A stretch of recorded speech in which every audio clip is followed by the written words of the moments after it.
Hola, hoxe vimos de ter unha reunión cos colectivos en defensa da P808 con pedaladas. O tema, o que xa todos sabemos, a inseguridade vial na P808.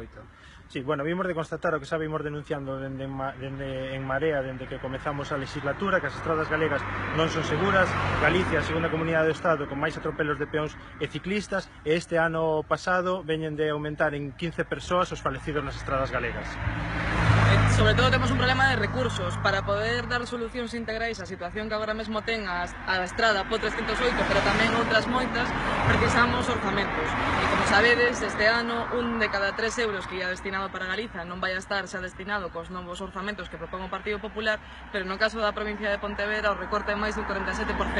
Con estes orzamentos é imposible, por exemplo, liberar a AP9, que lle faría un grande favor para liberar toda a concurrencia de tráfico que se asiste nesta autostrada.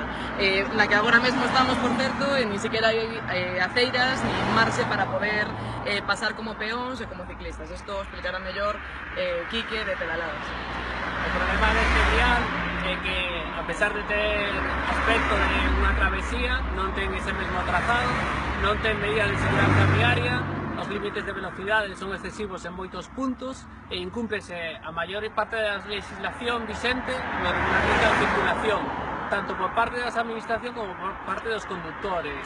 Isto ocasiona mortos como Jorge, que acabou falecido nun sinistro que pudo ser perfectamente evitable se ese trazado fora considerado unha travesía e non unha vía urbana.